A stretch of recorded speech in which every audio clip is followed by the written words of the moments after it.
Hello everyone, आज हम कर रहे हैं trick number 11 law of attraction को कैसे फास्ट करें। तो आज का जो सेशन है बहुत स्पेशल है, क्योंकि जो ये कोट है हमारा गीता का कि कर्म करो लेकिन फल की चिंता नहीं करो, ये बहुत ही फेमस है और बहुत ही अच्छा लगता है सुनने में और इसको समझना भी बहुत अच्छा लगता है। लेकिन जब प्रैक्टिकल में करने की बारी आती है तो फिर बड़े बड़े फेल हो जाते हैं, क्योंकि अपना किया हुआ कर्म और उसकी चिंता नहीं हो, ऐसा कैसे हो सकता है। लेकिन इसको हम प्रैक्टिकल में कैसे कर सकते हैं उसी को ही आज अपने सेशन के अंदर समझते हैं, क्योंकि ये जो एक कोट है ना, इसको प्रैक्टिकली इम्प्लीमेंट करना बहुत ज़रूरी है अगर अपनी लॉ ऑफ अट्रैक्शन को फास्ट करना चाहते हैं। तो फर्स्ट ऑफ ऑल, हमें कर्म की चिंता होती क्यों है? क्योंकि जब हमारी सारी खुशी उस कर्म पे आधारित होती है, तो अपनी खुशी को ना हमें और भी सोर्स ढूंढने पड़ेंगे अपनी खुशी कहीं और से लेने के लिए। मतलब एक ही चीज़ पर आप अपनी खुशी को डिपेंडेंट नहीं करें कि ये चीज़ मिलेगी then I will be happy, लेकिन आपके पास और सोर्सेज होने चाहिए। स्पेशली आपकी इंटरनल हैप्पीनेस, दो तरह की खुशी होती है, एक एक्सटर्नल जो भी बाहर से मिलती है, बाहर कुछ हो गया, कुछ अचीवमेंट्स मिल गई, लेकिन एक अंदर की अनकंडीशनल हैप्पीनेस होती है जो कि हमारे अंदर अबंडेंस है। उसको कैसे अनलॉक करना है, क्योंकि वो जो चीज़ें हैं, मेडिटेशन ही उसका वे है, भक्ति उसका वे है, भगवान से कनेक्ट होना उसका वे है।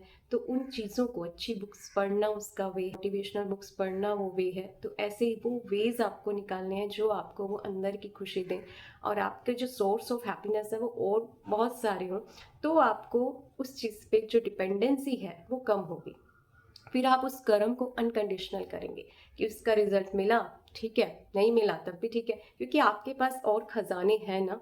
जब और ही नहीं है, कभी बाकी खोले ही नहीं है, तो फिर पूरा का पूरा फोकस एक पर है और वो फिर थोड़ा सा भी हिलेगा तो आप भी हिलोगे। फिर सेकंड है, जितना हम सरेंडर होने का अभ्यास करते हैं, ये गीता के 18वें अध्याय में ही इस बात को बोला गया है कि जितना आप भगवान को ये बोलते हो कि मेरी जो मन बुद्धि, मेरा जो शरीर है वो आपका है और डेफिनेटली उन्हीं का ही दिया हुआ है। तो जितना आप इसको रोज़ अभ्यास करेंगे कि ये मेरा है ही नहीं, तो मेरा ही नहीं है, तो इससे रिलेटेड जो भी चीज़ें बिलोंग होती हैं उसकी फिर मुझे टेंशन क्या, उसको टेंशन होनी चाहिए क्योंकि ये उसका है। हम तो यहाँ सिर्फ एक निमित्त की तरह है, इसको एक स्टोरी के माध्यम से समझें, एक एग्जाम्पल के माध्यम से समझें। तो आपको आपका फ्रेंड जो है अपनी दुकान पर थोड़ी देर के लिए बिठा दे कि आधा घंटा तुम मेरी शॉप देख लो, मैं अभी काम के लिए जाता हूँ, तो शॉप आपकी तो नहीं हो जाती है। सेम ऐसे ही उसने कुछ टाइम के लिए आपको ये बॉडी दे दी, बुद्धि दे दी, मन दे दिया है तो उसका ना, और जब भी आपका टाइम पूरा होगा वो वापस ले लेगा, तो आपका तो है ही नहीं। अब उसकी शॉप में लॉस हुआ, कोई क्या कहते हैं घाटा होगा उसके बाद, या फिर नुकसान होगा, तो आपका थोड़ा ही होगा, उसका होगा ना। सेम ऐसे ही, तो जब ये मैपन का भान जो है ना, मेरा और मैं, ठीक है, मुझसे बिलोंग, ये जो अटैचमेंट है ना मैं और मेरे से, इसको जितना हम कम करेंगे उतना ही हम जो है उस चीज़ कर्म की चिंता में नहीं आएंगे। तो ये एक अभ्यास है, ये एक दिन का खेल नहीं है, इट इज़ अ एक्सरसाइज जो कि हमें रोज़ करनी पड़ेगी। इसको आप रोज़ गॉड के सामने जाकर इस लाइन को बोलो कि it is not mine, it is yours.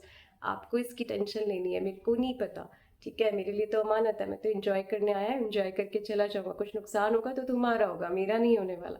तो ये रोज़ जब हम बोलेंगे तो भगवान भी हमारी जो है रक्षा करते हैं, वो भी जो है फिर हम उनकी आंखों में रहते हैं हमेशा, और हम खुद भी उस चीज़ से डिटैच हो जाते हैं।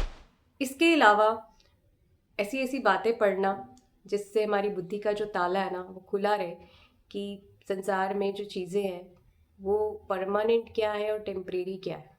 ये हमें हमेशा याद रहे कि बाहर के जो सुख है वो तो टेम्परेरी हैं, सिर्फ बूंद मात्र मिलते हैं, और इसलिए तो हमें कभी संतुष्टि नहीं होती और हमें और चाहिए होता है और चाहिए होता है। लेकिन god is a ocean of everything, is a ocean of happiness, love, peace, joy, fun, उमंग, उत्साह, जो भी आपको चाहिए वो हर चीज़ का महासागर है।